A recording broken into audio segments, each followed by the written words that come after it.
I don't like y'all basketball players. I check your stats every night. I'm tired of these 1 and 2 assists or 0 assists. Bro, but he wasn't in the position to get that assist. But you promised me a triple-double this year. You still ain't got one. I got time. You don't think I forget? Okay. Yeah, I got some time. Okay. Are you going to get you a triple-double in the playoffs? Okay.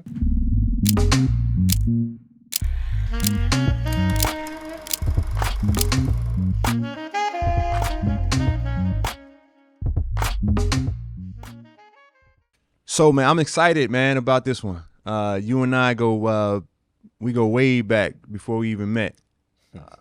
So for the folks that don't know Mr. Bridges, how did you get here on Point Forward today? Just because I'm sitting with some Philly legends. That's what it is. Some Sixers legends. Man, I'm not. Hey man, that's what I'm. Man, I didn't know I was. When you were there. What was that 2010 and I got traded in 2014? See, 2010, I was in middle school, so I was there at the games. I was there courtside. See, I remember him because I was there. I mean, of course, ET, I remember, but I was there courtside, and 4 was always my favorite number growing up. So when Chris Webber got there and took 4 from you, I mean, you're in the league, now, like somebody in the league, they give you a little money to switch, but at a young age, you don't know. You're just like, damn, you gonna take my man number like that? Went to 9. And I remember I was off Chris Webber ever since he got there. I was hot. I'm like, this old dude gonna come here, gonna take Iggy number. I was hot. But hey man, that's what I know you guys by. Philly legends, man. And then you always had a history at the games because I remember besides the NCAA tournament, I got like an emotional tie to you and your family because of what occurred draft night. I'm like, oh, good for Shorty, man. He just won a national title. Yeah. Get to play at home, put on for the Sixers. His mom they're showing her on camera, everything like that. And then 15 minutes, they pulled the chair out from under you. Yeah, they sent you on the OD WAP do for a couple years. Across the whole country. Yeah. Yeah, that was crazy. They I think they did the trade right after low key, because I think people already knew. Like I went through the whole media, I was in high school, college, so I know all the media people by name, by face. So I'm sitting down with my hat, geeked up, and I'm just looking at the room with all media, and I know everybody. Raise a hand, I'm pointing at them, smiling, yeah, we knew this was gonna happen. Yeah. And then right when I walked out, they brought me to a room, and I heard them talking on the side about a trade, and you could tell when. In the beginning, they were happy, but then they kind of was acting weird, and I was just looking at them why are they so nervous around me right now? Why are they so whatever? But they found out about the trade, and they were kind of nervous to tell me. But yeah, it was fast, it was quick. The only thing that kind of helped that I met DA at the college awards a month ago, after the season ended. Oh, Deandre Ayton? Yeah. Okay. So okay. that was my first time meeting him. And we kind of got close then, so it was kind of cool. I was the first person I saw when I had my Phoenix hat on, and we was big love, big dapped up. But man, that experience was, I've never experienced something where something you dreamed your whole life, and just human nature just comes over and just takes away. I was pissed off. My whole life I wanted to get drafted. I didn't think top 10 ever. I wasn't gonna say that was my dream. Go top 10. I went top 10 and I was pissed off. I couldn't control my emotions. I was so mad. Even after everybody went out, I'm in my hotel room. Fuck this. I was hot. I was just sitting there man, whatever. And it took me days to realize after. It's just a that business. night, yeah. But that night I was pretty pissed off. And from there, I think one thing that occurred that Dre and I always talk about that I think sometimes is lost in the sauce was your journey in Phoenix. And, like I said, they sent you, on a crazy roller coaster across the country. But the biggest roller coaster was the way you came on later. Basically, you weren't starting right away. You still had to earn your keep and everything like that. In that sense. First year, we won 19 games, so that was tough. What was that 70-point game like? Were you there for that? No, against Boston? Yeah. I was in there. Okay, good. Okay. No, you get a lot of brownie points for not being there. Thank you for not being there. Because the picture and everybody was happy. No, man, it's just, come on. 70 was it was That's impressive, what I'm saying, bro. though. It was fake impressive, bro. I get it. I mean, they've been losing all. Like, I don't know when it was. Bro, 70 points is It's kind of crazy, bro. Well, last time somebody had 70 kid. was Kobe Donovan last Mitchell. I'm saying that was 4 or 5 years later, dog. Listen. All right, we're all basketball enthusiasts, right? Now this is a real point forward, especially after where we gonna take him this summer. we get in the gym with him. Oh yeah, we going there. And it's all point forward action, Point right? guard. You know how to Point guard, dribble, right? I'm tired of him having 2 assists, right? I check this man's stats every game. He know every game I'm checking, right? It's only a few players that what you say? We got the same clothes on, so we had a very good conversation. You say I don't like nobody. Yeah, Then you said it earlier. I don't like nobody. I don't like y'all basketball players. I check your stats every night. I'm tired of these 1 and 2 assists or 0 assists. Bro, So, but he wasn't in the position to get that assist. But you promised me a triple double this year. You still ain't got one. I got time. You don't think I forget. I got Okay. some time. Okay. I got some Are time. you gonna get you a triple double in the playoffs? Okay. No, that's, See, I mean, he did jump the gun in playoffs. I was thinking about the regular season. he only got 5 games. That's what I'm saying. And these are crucial games, so that means we need to really win them. So I got to do everything. You know what I'm saying? This is true. So, what were we talking about? Because he made me mad about the 70-point game. Yeah, let's go. Yeah.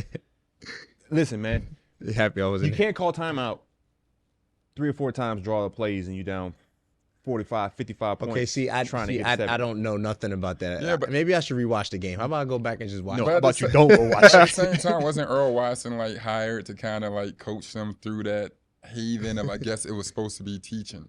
You know what I mean? We teaching bad habits? Right. I don't compete to the end. You know what I mean? Yeah, and we got G League guys on the bench that give them some time. That's what the blowouts are for. You're right. Anyway, back to you, right? Because, like, you know, I really want to break down, you know, where you were in your role in Phoenix, which is similar to our roles in terms of sacrificing, making the right play, making the right reads. Defensively, we sacrificing our bodies. Offensively, we sacrificing our skill set for the greater good of the team, right? You defend the best player every night. On the nights where the top guys didn't play, we got to see you, but it was very rare. Mm-hmm. But, you know, make the open shot, you know, get to your mid-range. Nobody likes mid-range no more. He still got it, you know. Mid-range guy right there. He's afraid to dunk. And so I think we all kind of saw the talent, but kudos to him. Yeah. He's like, for the greater good of the team, this is what I'm going to do. And so for me to see I wouldn't call it a transition, but for him to make that leap, I mean, like right away. Yeah, from caterpillar to a butterfly. Right away. And I'm talking about 30, 32, 35, 34, 35, 34, 44. 40. Got him a 40 piece. That efficient 40 was Right. crazy. Yeah. It's an inflated 40. Inflation is very high in the NBA right now, but I love it. I want you to talk about, you know, how did you make that adjustment so fast? Yeah. Like, how were you able to, you know, a new situation and it's just like, I'm just gonna go crazy. Like, how are you confident enough? Because we know confidence can waver in our league. Mm-hmm.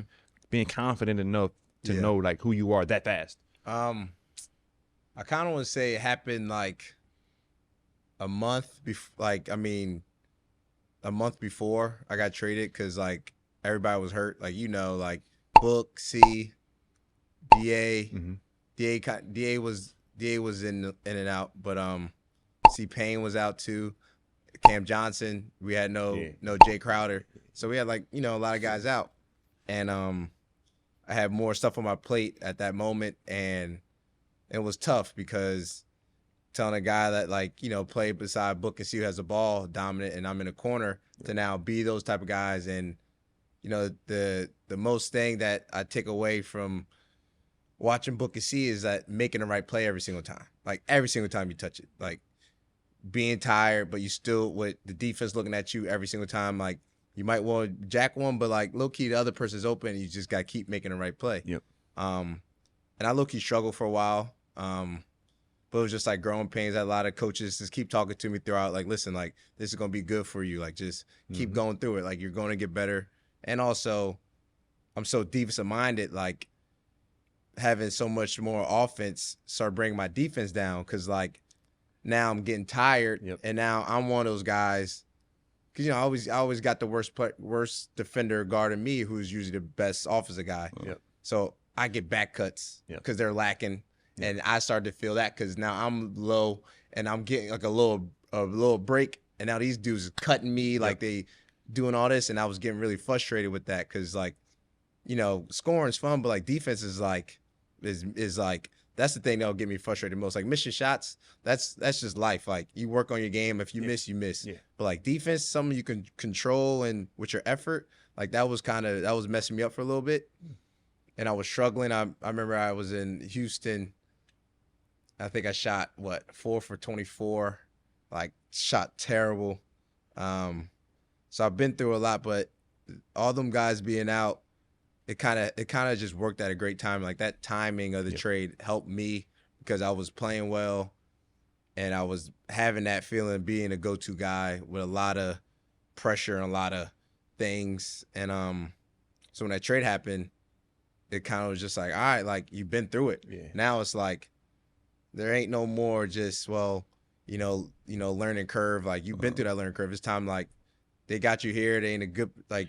Brooklyn was in the 4 seed, and it's time to win. So, I mean, that's the biggest thing. I think offensively, me scoring is like I'm not out there trying to just get 30. It's like I'm trying to win, right? And I'm trying to make every shot I shoot. Yep. And as a player, as a smart human being, if I miss shots, the high probability of us losing is going to go up. Like if I miss every shot, you have a high chance of losing. So I'm trying to make every shot, and then once I'm just making shots and I'm looking at the score, seeing where we're at. Like, okay, we aren't making a run or we down. Like, just trying to catch up, trying to take the lead, trying to do whatever. And then you look at the box score, it's like, oh, he has this and that. And then I'm like, oh shit, like I was hooping, but I'm really doing all this so I can win that damn game at the end of the day. So, have you always had that mindset? I feel like you won 2 national titles, at Villanova. You didn't start the first year and everything, but you think that type of situation and comprehending and being like, yo, let me take my time, figure stuff out, put winning first, and everything's going to work out. And when you do get your opportunity, you jump out and you take off. Because your last year at college, not only did you win Big East player, defensive player of the year, the Julius Erving Award, correct? Big East MVP, and then, the national title, but you did that after, coming off the bench a couple years before. You think all those kind of moments built you up for now where it seemed like it's nothing compared to others? Yeah, for sure. I think being like having different roles, red shirter first year, and then my first year playing, won a championship. I was like the 8th man, kind of turned to like the 6th man as the year went on. So having that role, and then by my last year being like a go-to guy, me and Jalen, to leading the team to go win a championship, so having that and going through that whole like being just a defensive guy, my first year playing, I'm only out there because of defense. Like I'm not even shooting that much, and I don't care. I'm just happy I'm out there, and I know Coach. I got Archie, Josh, Chris Jenkins, Jalen, like Phil Booth. I got them guys who are gonna go score the ball. I'm here to freaking guard the best dude and dive all over the place. And we just knew, how Nova goes. Like, if you watch Josh, like when Josh was a freshman, he did this. Yeah, he did the same thing. Like he built his way. Then when he was a senior, Big East Player of the Year, gets drafted and everything. So it's just being around guys and seeing that's how it was. So I was just like, I'm just going to keep getting better every year, and the role going to keep going up. And that's how I feel. That's so funny because it's so Nova and so like that we're so like that every year. I look at like other college teams and other players that just don't get better. And I'm just like why? Like you got all the time in the world, like just get better. Like you're supposed to be like the top guy by last year, but some people just don't got that mindset. But that definitely helped me a lot to where like Phoenix, like my years like averaging like 8 points and then keep going up to like 8 points, 10 points to like 14. And then like this year it was kind of like at like 16s, and I was like keep going up. But my just role kept getting bigger, and I just kept working on my game, kept getting better. And it got me to where I'm at right now. It's just shit, sky's the limit, man. Just gotta keep going from here. How do you view yourself like right now? Like who do you see yourself as like right now? Like if you stepped outside your body and you saw yourself, what would you say about that guy and what lies ahead for him? Man, just a lot. I feel like, me being in Phoenix, if I'm really looking back, like me being in Phoenix, like what I'm doing now, I just thought like it was going to come, playing behind Book and C. Like, I'm like, all right, just like years keep going on. Like Book ain't going nowhere. So he's going to keep being Book and keep getting better. Like they're just going to eventually, C's getting older. We have DA, but DA's, around the rim, like we need another perimeter guy to go. And I was just thinking the next year or two, like I'm just going to, be that next guy next to Book. But it kind of went faster than that, because of the trade.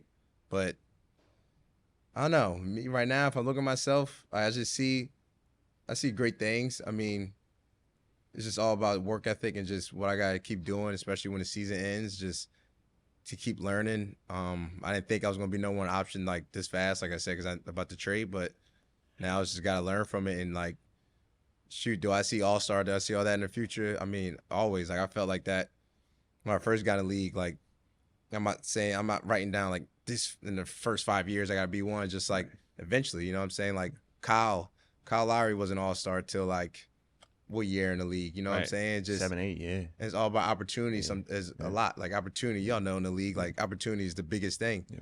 And that's where I'm at now with Brooklyn, just to be an opportunity to be in one of the go-to guys. But yeah, I see great things going. It's just crazy that I'm in this situation right now. You could tell me beginning of the year, halfway through the year, I was going to be this person right here. No, I just had to learn quick, I had to jump quick and get to it. So I got a lot of things in the future I feel like I could get to. It just gotta go with a lot of work. No, I can't wait to sit down with you. I mean, I'm talking like we need to call Grant Hill, right? What's Grant Hill's role? You know what Grant Hill doing right now? Yeah, I do. He's putting the USA team together. You know what I'm saying? Like, and the USA team always needs that guy.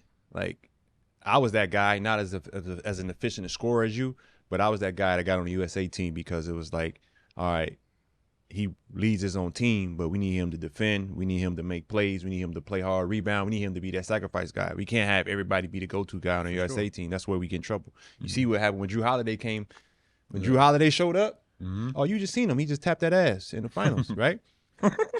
No, I'm saying you're watching and learning from that. For sure, I know. And so that's where I want your mindset to go. And at the same time, do you realize where you are? Do you realize, like, you're in New York? Yeah. A big market. Who the best player in New York? It's Jalen Brunson. Or Julius Randle. Dead ass? Talk to this man. All right, rock, bro. No disrespect to you, but no, who the best player in New York? You know I'm gonna say myself, bro. No, rock out. I'm talking about. I got you too, bro. I got you too. No, I'm saying, like, think about it. We talking about, like, no disrespect to him, like, No, bro. I'm not even no. a Julius Randle fan. Bro. Come on. right? I'm saying his, No, you killing. Don't get it wrong. You doing your thing. them boys are hooping. But think about this, bro. No, when you talk pound about for pound, he's the best player. Pound for pound, Yeah. when you talk about, the way he plays the game, the fluidity of his game, the many things he could do in the court. He can guard and play 5 positions. Julius Randle is doing that. I'm not taking nothing away from his game. Jalen Brunson is like that. Jalen Brunson he's a top tier IQ basketball player in the NBA, in the league, who's getting 40 in the league, 17 and 20, in the league 17 for full 21. of low IQ players. You're absolutely right. Which is sad that I say it like that because it sounds like I'm taking it away from Jalen, but I'm not. Jalen is just so much smarter than these players. No, you're right. And he's doing exactly what the game says every time, and he's being rewarded for that. But it's like when you're trying to sell a basketball shoe. Yeah. Right? You need a player, like, whose game would you want to emulate as a hooper? Like, who would you want to hoop like if you're a shorty? You know what I'm saying? Yeah. Like Paul George, I always say this. Paul George is the second most talented player in the NBA. And I've been upset at Paul. Who's one? Many a time. Kevin Durant. Okay, I'm just right. Kevin Durant is the most talented player. I'm talking about the size, the skill set. Right. They both of those guys don't have a flaw in their basketball skill set. Not a flaw. Paul George. What's Paul George's flaw? No, nothing. Because we had this discussion. I was just talking about this too. No, we had this discussion about Paul George.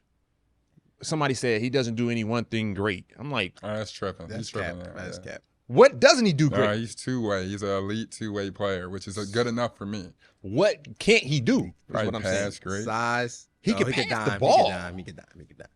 We guard him all the time. You guarded him all the time. Right, rock. I'm rocking with whatever y'all saying, G. And that's rock. what I'm saying. Like, I'm with it. Julius, everywhere he's been throughout his career, he's been able to be that go-to guy that's been able to develop and become himself. Like he's had to take the back seat. Even Jalen off the bench, like we talk about this all the time. It's only but so many NBA players on every team. It's 2 guys per team. Yep. That every day they show up to work, they could do exactly what they want every single day. Like Jordan Poole, every day he comes to the Warriors, he could do whatever he wants. Like, I'm just gonna go to work today and shoot the ball every single time and have fun and go behind the back spins in transition up 1. What type of confidence will be built in that? And so I'm saying he's what he is in New York.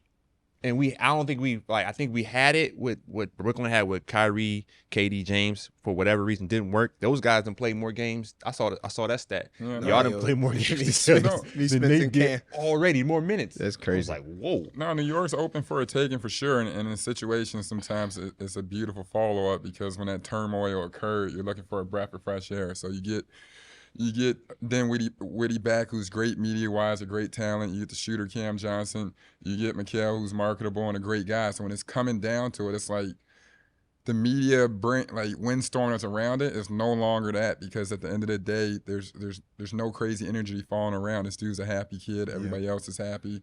And they're going to go kill, and there's nothing to really come about it. Like, he's not going to come out and say some off-the-wall stuff. And if he does, he's not too big to say, I'm sorry. Yeah. So you know what I'm saying? So it's a breath of fresh air, and it's no knock towards anybody. But I think he's in the perfect position because Brooklyn's right for the taking. And respectfully to the guys in New York, traditionally they don't have a perennial top player feel. You have a look of a top player. You play for the Brooklyn Nets. And then if you have to go at it, like, you can build more and more around. His best two-way is probably better than Jalen Brunson and Julius Randle's best two-way. Okay. But I'm saying, he was going to die. I will say this: Jalen Brunson, like, I always bank on, like, historically, and you know this as well as anybody, from when he was 14 to now, he always check his resume. Yep, it's unbelievable. So if you're gonna bank on somebody, bank on my boy JV. Yeah, bank on two-time player, two-time champion, like national player. Bro, he shot 90, 50, 40 in college. He never had a bad game. No. All right, let's get off. I watched. Yeah, he's never had a bad game every day. With that. I will apologize to Jalen because I have fallen asleep on him a couple times. And low key, if they're in the same room, Jalen will be like, "Come on," he'd be looking at Mikal mad crazy. He'd be like, "Are you gonna say something?" 100%. But this is why I like you. This is why I like him in Brooklyn now. Yeah, because now he can. His bun heads. No, it's like Brooklyn's gonna put some swag in him. Like, I got a stylist waiting for him. We gonna swag him out. Just dress how you feel. No, we gonna get him a uniform. Just clean cut look. That's him. That's comfortable in. I'll take care of you, Mikal. I appreciate you, bro. But I want to get like this though. Right there. That's what I'm saying. In terms of, like, because I think this is a different pod, because, like, I like having guys that I really enjoy watching play basketball and I admire as people, and I want to see them, like, shoot for the moon. Like, we know how the league can be. It can be brutal. Yeah. And so when you get the opportunity to take it, go get that shit. But in terms of, like, like he said, you're a happy kid. You're great attitude. If you say something wrong, you don't have no problem saying I'm sorry and I apologize. But to some, a GM who probably never hoop, that would be a knock. You know what I mean? And so I think Brooklyn was going to give you that edge. Yeah. You know what I'm saying? Like, maybe that attribute is only a 7, 8. But Brooklyn take that edge to a 10. Yeah. You know what I mean? And so I guess what I want to ask you is, have you given that thought in terms of, how this environment will mold you, or how do you look to embrace the Brooklyn community? Yeah. Like you said about the media, like, it's crazy. Like, it's like my celebration. Like, I've been doing my celebration all year, like all throughout the year. It blew up when CP came back and did it with me. I always text C about, like, the celebration. I always text C every time, like, listen, bro, this would not happen if you were not in the video. Like, just because you CP3, like, straight up, like, I've been doing that celebration all year. Every single time I made a 3. Just because C was in the video, it went crazy. But now, since being in Brooklyn, like, I do it now, it's like the craziest thing in the world. And, like, the media, like, I'm on my phone, like, since I've got here, my followers just went up crazy. Like, the people, the thing is, that's how, the big time media spots are. And, like, East Coast too, like, just love basketball, love sports. So it's just like everybody like in the city loves sports. Yeah. But I embraced it. I love it. Like, I grew up right outside Philly. Like, I know how it is. Like, being like I said, like, I was a young kid mad at Chris Webber for taking your number. Like, right. What kids are doing that? You know what I'm saying? Right. Like, so I embrace it for sure, and I love it because I don't do nothing crazy, but I do love to hoop. Like that East Coast expectation is different too, though. Yeah, like because more games are scrutinized. You know what I mean? But like there's no real pressure for him. Not saying no real pressure. I'm just saying like it's been so smoky, bro. Like literally, it's been a breath of fresh air. Yeah. And like, but you know how quick that changes. Yeah, but he's turned up, bro. He's unleashed. He don't feel nothing. Like it's manifest destiny. Like he just got out of being in the back line, and he's. You know what I mean? He's turned up. Yeah, but my thing about that, like, I'm like, the thing is, like, I'm a great kind of person for this situation because, like, being criticized is nothing. Like, I don't care. Like, you know what I'm saying? Like, if people get mad and want to go crazy, like, of me playing bad, like, do you think I want to play bad? Do you think I'm happy about it? So, like, you criticizing me is like, I've been criticizing myself since the game ended. Words really don't, like, especially if you don't know me, like, it don't hurt me. Like, even if I play bad and they want to start, like, switching sides, like, that's fine. But, like, the thing is, I know how much I work. Like, I know how much work I put in. So, like, if I do struggle, I know, like, there's 82 of them, bro. Like, I can't sit and soak on it. Like, like, shit, like, you play bad, like, well, shit, you might got one tomorrow. So, like, you better get that shit over with and get ready for the next one. So, we played in Philly. We know. Yeah. One bad game they on your ass. You think it's the end of the world. Bad quarter. That you play well one game, it's like we won the whole damn shit. Right. So, I feel like personally I'm a great person for this situation just because like words don't hurt me. Like if you feel some type of way, like all right, that's cool. Like I really I could care less. Like I really could. So I love it though. I'm ready to embrace it. I'm embracing it right now and.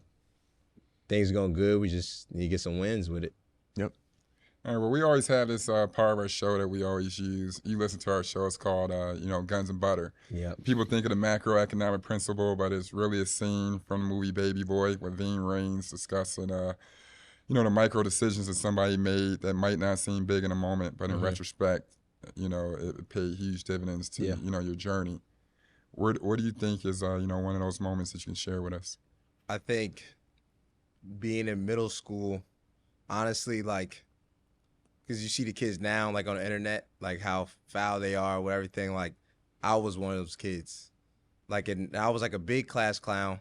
I used to get in trouble a lot. But, like, I was never, like, I don't mean no harm. Like, right. I just will go over just a little too much where teachers get a little pissed off. I mean, I've been suspended before, multiple, like, in-school suspensions, detentions, like, not off, like, hurt nobody or I'm just petty crook. Dead ass. Yeah. And I think I've like grown and matured from that like big time. And low key, like even in middle school, like there's been a couple times because like me and my friends we joke around a lot and like it kind of it weighs on me a little bit now. Like I don't even like talking about it, but like low key being like a bully, low key, like just with my words, not like physically, just with my words, like making fun of people, like and like just being funny though, and not understanding at that time like I'm being hurtful. Right. I'm just like cracking up, just want to see my friends laugh. You know what I'm saying? Yeah. And like we the same damn person. So, me too. I'm about to say what? So that sound like middle school. So that shit, dead ass. You were surviving. Everybody grew up, the suburbs. Kids get real crafty and sarcastic out there, and I was one of them, and that shit weighed on me for a little bit. Just going to college too, just like always looking back at that, like obviously I want to change that, but like shit, like it made me who I am today. Like I learned from it. You know, I never be that dude again. Like obviously I make jokes, but not like to ever hurt nobody like that now. Right. But that was definitely probably a moment where like I look back and change it from there, because like I don't want to be that kid and make people fucking sad and shit just because I'm making jokes, just whatever. So I definitely learned from that. So that takes me to, you know, I want to know what you learned from the situation with Ayton, Deandre, you know, because you just spoke about like that was the first person you saw after you got drafted. Yeah. Y'all knew each other, great bond. But people don't understand emotions as an athlete that's trying to win. Yeah. You know, you went to the finals. Y'all keep trying to make pushes to go to the finals. Like y'all, you know, like I'm rooting for y'all if we don't win the finals. Yeah. Ask C. I'm like, C, if we don't get there, man, I need you to go get you one. You know what I'm saying? I'm telling him that before the games when we playing y'all. Yeah. And so to see your interaction with DeAndre, and like it blew up. Oh, the Wizards game. Right. Yeah. You know, and you see Bradley Beal in the background. He's, you know, he's laughing, you know, because it's a crazy moment. But it's just the competitor in you. Yeah. Not to relive the moment, but what did you learn from that situation with how, you know, that clip just made its rounds around social media? Yeah, no, another thing, that shit at that time hurt me too. Cause like Dave's like one of my best friends, and I was just so locked in. I was so pissed off because we was losing. So I was just like trying to tell him to do this and that, and you know, being like just not thinking about Dave's situation, being no one pick, and like he gets like a lot of hate for no reason. So like, you know, the world looking at that anyway, like me yelling at him and going back and forth, they're always thinking like he's the problem, and I wasn't thinking that at the moment, but like after the game, like I felt that. And like we got back in locker room and stuff, and coach kind of talked, and I just was just at the end just like apologized, like straight up, like just in front of everybody, and I was fucking tearing up off that, because like that's like that's my best friend, bro. Like, and I felt like at that moment like I was embarrassing him, you know what I'm saying? And that was never the damn issue to ever embarrass him. It was just I was so pissed off. I was trying to like talk about whatever the hell happened. And yeah, that shit fucked me up. Like I was tearing up on that, like apologized to him. And I mean, he knew like after he was just like, you know, we all love, hug on it. He's like, I know Kel, this and that, like this and that. I'm like, I know, bro. I know too. Like, you know, I'd never meant no harm, but like, like that's fucked up. Like I would never want to do that to you again. I never want to do that in the beginning, but that shit, I learned from that too. Just everybody's watching, you know what I'm saying? Even if you're not trying to be in that way, how the world and media fucking make shit look, they'll make it look like we hated each other or like all that. So just learning when to say stuff, like me being that loud, especially at home, like everybody's just, you know, everybody in that arena, we down, they're just looking at us the whole time. So learn from that, just if I'm not pissed off, maybe in a timeout or after the game, just talk to them about whatever happening. But that's something I definitely learned from. I mean, that's tremendous growth. I want to get to, I keep bringing it up because, you know, this is where my mind goes. Do you think of your brand much, and being in New York, you know, what lanes do you want to get in that you have been able to gain access to, being maybe in a smaller market like Phoenix? Phoenix is not even a small market. It's like top 10 market, but New York is different. And coming from where I come from and what I'm doing now, I see a lot of opportunities for you. And I'm just wanting to know where, you know, what you're ready for, and or what you'll be ready for the next 5 to 10 years. Where do you see yourself as your brand? Yeah, that's probably the biggest thing, like that I kind of don't think of too much. That's why I got people that help me, you know, my agency and stuff, that help me do this and that, and they always help me do this. They'll tell me to do this or ask me, and motherfuckers. I'm more on saying like to pretty much everything, and but I got great people to help me with that. But that's something I got to think about as much, because I just want to go hoop. You know what I'm saying? I just want to go hoop. But also that's another process, another business side about it. But that is one thing that I probably lack more than out of everything with basketball, with all that, is probably that brand situation. But I've been better. Just know every year I've been better. So no, just my personal opinion. I could be wrong, but I never mind a guy saying I'll just be really focused on basketball and I'll let the other folks handle that. But I think you have some tremendous opportunities. You know, the movie Air. I just saw the premiere of it. It was amazing. But just like how unique you are, and some of the doors you can get into because you speak so well, your background, you're a smart kid, you have a high IQ, your values, you've been speaking this whole time about like winning comes first. Like every company wants that, like Fortune 500 companies. I'm talking about like KPMG. Like anytime you see a golfer, like professional golfers, and you see like what's on their chest or what's on their sleeve or their hat, like those are the companies that I want to align you with. You know what I mean? Like this, you got some, amazing opportunities ahead of you, and don't let them pass by. I got you. You know what I mean? But keep hooping. For sure. Yeah. When you found out you got traded, did Jalen or Josh reach out? Jalen Brunson, any type of advice on how to handle the New York media, New York market, and what to expect? Or who gonna run New York? No, let me start with that one first. No, not really, because me and JB, like, we've been together for so long, like so many years in college, like he know who I am, who he is, like we don't get into anything crazy. And also like the criticism part, like, man, we went to Nova, like you want to get criticized, like, go be in a practice at 6 o'clock in the morning with Jay Wright. I bet you'll get over that real quick. Like nothing's gonna get to you if mentally wise. So not really. He was more talking about just, we both in the city and like, linking up and hanging out with dinners and stuff like that. But stuff like that, nah, because like JB's the same way. Like there's nothing you could say to him or say bad words because he's already criticizing himself. And he's like one of the hardest workers I know. And every shot he shoots, I know that he works on. And I think it's going to go in every single time, honestly. And when I know he misses, I know he's frustrated. I know when he plays bad, like when I watch the games or I look at the stat sheet and I look if you have like one of them shitty games, I already text him. I'll text him and I'll just know like about, say you missed 10 times, I bet you like 7 of the 8 probably felt great. Just in one of them games, it's just like felt great.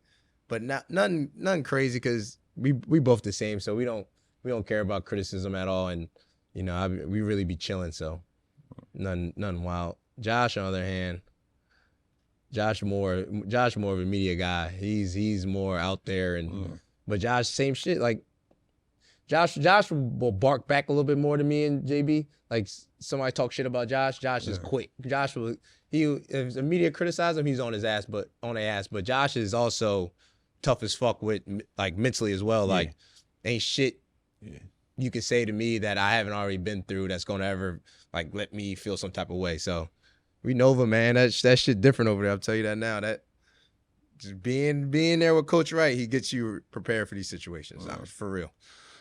Mikal Bridges, man, really appreciate you taking the time with us. We've been really excited, and we've been talking about a lot getting you on, but I'm really more excited about just being available to you in any capacity throughout the rest of your career, on and off the court, man. Like, it's a bright future. So just continue to enjoy the game. Sure. It seems like you've been in the league for a while, but 5 years, man. Right. You still got a long way to go. You're one of those guys that can play for a long time. And, at some point, you're going to hit that inflection point where it's like, I love basketball, but do I love the NBA? Yeah. And, just try to have the joy as long as possible. So I appreciate you coming through. Yes, sir. Appreciate y'all, man. Yeah. My OGs. Appreciate you. Yes, sir.